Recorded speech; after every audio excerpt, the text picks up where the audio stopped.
ఆంధ్రప్రదేశ్లో త్వరలో జరగబోయే ఎన్నికలలో జగన్మోహన్ రెడ్డి కుటుంబాలలో చిచ్చు అంటూ కొత్త పల్లవి అందుకున్నారు. కుటుంబాలలో వేటు వేసి అడ్డు తొలగించుకోవడం, చిచ్చులు పెట్టడం జగన్మోహన్ రెడ్డికి వెన్నతో పెట్టిన విద్య.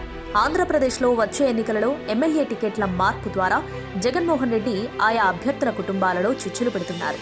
ఎమ్మెల్యేలపై అసంతృప్తి ఆయా నియోజకవర్గాల్లో ఉందని మరొక నియోజకవర్గానికి బదిలీ చేయడం ద్వారా అప్పటి వరకు స్నేహితులుగా ఉన్న ఆయా నియోజకవర్గాల ఎమ్మెల్యేల మధ్య జగన్మోహన్ రెడ్డి చిచ్చు రాజేస్తున్నారు.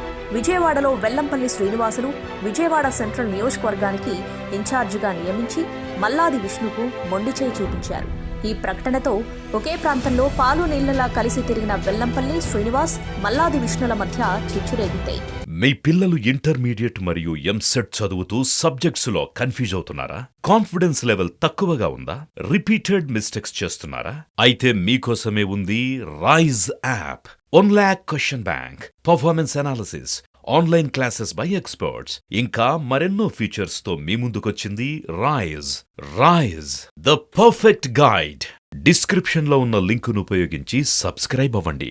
శ్రీకాకుళం జిల్లాలో టెక్కలి నియోజకవర్గంలో వైసీపీ అభ్యర్థిగా 2019లో పోటీ చేసి ఓడిపోయిన దువ్వాడ శ్రీనివాస్ కు ఎమ్మెల్సీ ఇచ్చి ఇన్ఛార్జిగా నియమించారు. ఎన్నికలు సమీపిస్తున్న తరుణంలో శ్రీనివాస్ భార్య దువ్వాడ వాణిని టెక్కలి ఇన్ఛార్జిగా నియమించడంతో ఆ కుటుంబంలో భార్యాభర్తల మధ్య జగన్మోహన్ రెడ్డి చిచ్చు రాజేశారు. దువ్వాడ వాణిని ఇన్ఛార్జిగా ప్రకటించడంతో ఆ నియోజకవర్గంలో వైసీపీ కార్యకర్తలు భార్యాభర్తల మధ్య నలిగిపోతున్నారు. జగ్గంపేట నియోజకవర్గంలో 2019లో అన్నదమ్ముల మధ్య చిచ్చురేపి జ్యోతుల నెహ్రూపై తమ్ముడు జ్యోతుల చంటిబాబుకు టికెట్ ఇచ్చి వారి కుటుంబంలో చిచ్చు పెట్టారు. జగన్మోహన్ రెడ్డి తన అధికారం కోసం ఎవరి కుటుంబాల్లో అయినా చిచ్చు పెట్టగల సమర్థుడు. బాబాయ్ హత్య కేసులో అప్రూవర్గా మారే ప్రమాదం ఉందని మామను అనుమానాస్పద మృతిగా లేపేశారు. బాబాయ్ కూతురును, అల్లుడును బాబాయ్ హత్య కేసులో పాత్రధారులు, సూత్రధారులుగా చిత్రీకరించి కేసులు పెట్టి భయపెడుతున్నారు. జగన్మోహన్ రెడ్డి అధికారం కోసం సొంత కుటుంబంలోనే కాదు ప్రజల కుటుంబాలలో వేటు వేస్తున్న సంగతి ప్రజలు గ్రహిస్తున్నారు. మెడపై వేటు కంటే కుటుంబాలలో చిచ్చు పెద్దది కాదంటున్నారు రాజకీయ విశ్లేషకులు. జగన్మోహన్ రెడ్డి తన రాజకీయ ప్రాబల్యానికి అడ్డొచ్చే వారిపై గొడ్డలిపోటుతో అడ్డు తొలగించుకుంటున్నారు. భవిష్యత్తులో అడ్డొస్తారని భావించే తల్లి చెల్లిని రాష్ట్రం నుండి పక్క రాష్ట్రానికి తరిమేయగలరు. జగన్మోహన్ రెడ్డి పాలనా వైఫల్యాలను ప్రజల ముందు పెడుతున్న టీడీపీ నాయకులు చంద్రబాబు, లోకేష్ పై కూడా అక్రమ కేసులు బనాయించి జైళ్లకు పంపించగలరు.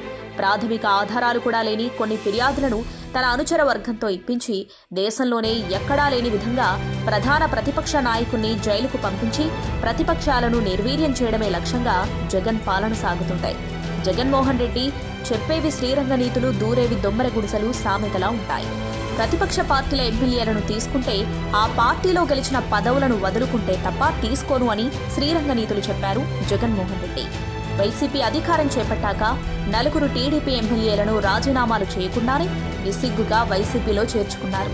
తెలంగాణలో పార్టీ మారిన ఎమ్మెల్యేలందరూ ఓడిపోవడంతో అదే సెంటిమెంటుతో టీడీపీ నుంచి తీసుకున్న ఎమ్మెల్యేలకందరికీ జగన్మోహన్ రెడ్డి మొండిచేయి చూపించారు. అధికారమే పరమావధిగా జగన్మోహన్ రెడ్డి ఎంత స్థాయికైనా దిగజారుతారు. జగన్మోహన్ రెడ్డి చెప్పే తప్పుడు ప్రచారాలకు కాలం చెల్లింది. ప్రజలంతా ముక్త కంఠంతో జగన్మోహన్ రెడ్డి పాలనకు బై బై చెప్పడానికి సిద్ధంగా ఉన్నారు.